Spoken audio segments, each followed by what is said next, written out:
Alright, I've been wearing this thing for a little while now.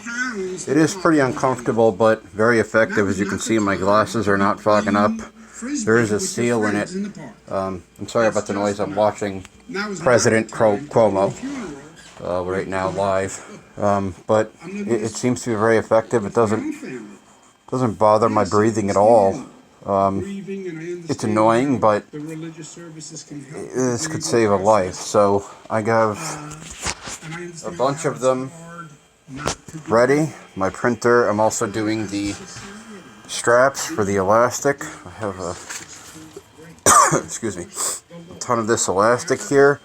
I have a ton of these rubber gaskets. They have a whole bunch of them in stock at Lowe's, so I can go get more if need be. I'm gonna swap over